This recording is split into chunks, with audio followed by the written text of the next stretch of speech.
Hello అందరూ ఎలా ఉన్నారు? బాగున్నారా? ఈరోజు వచ్చేసి ఏమీ లేదండి, అలసందులు ఈ అరటికాయ వచ్చేసి కుక్కర్లో 3 విజిల్ వచ్చేదాకా పెట్టుకోవాలి. ఉన్న వాళ్ళకి కూడా చాలా మంచిది కర్రీ అనేది. ఎక్కువ ఆయిల్ వేయకుండా సింపుల్గా ఎలా చేయాలో మీకు చూపిస్తాను నేను. 3 విజిల్ రావాలి.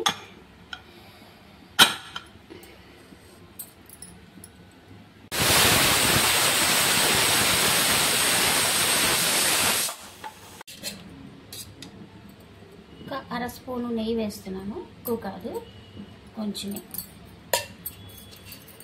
దీంట్లో ఆవాలు కొంచెం.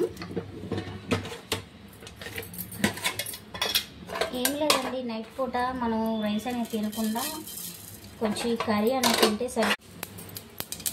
కొంచెం వెల్లుల్లిపాయ,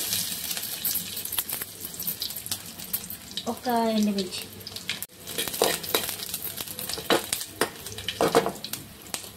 అలాగే ఉడకపెట్టిన అలసందలు.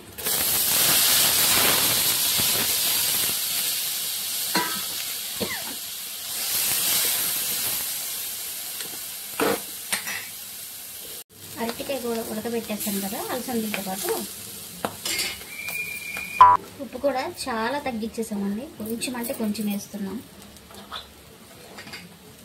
అలాగే పసుపు, అలాగే కారం కూడా కొంచెమే.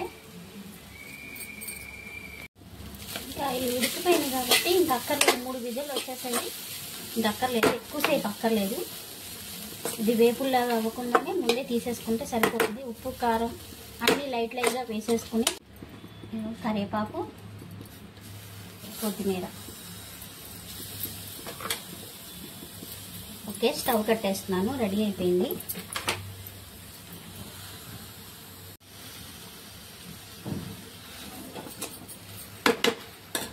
నిమ్మకాయ కూడా దీంట్లో పిండుకోవచ్చండి, ఈజీగా అయిపోయింది. చూసారు కదా, చక్కగా ఇది చేసుకుని తినేసి ఒక గ్లాస్ మజ్జిగ తాగి కొడుకుంటే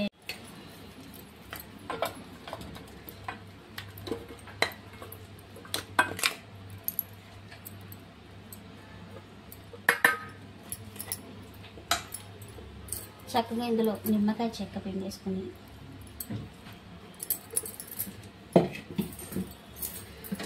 అలా కొంచెం తినేసి ప్రశాంతంగా పడుకుంటే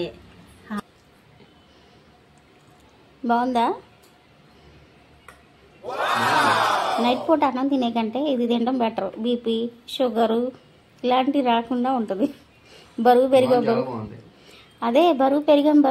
ఉంటున్నారు కదా, 70 కేజీలు బరువు.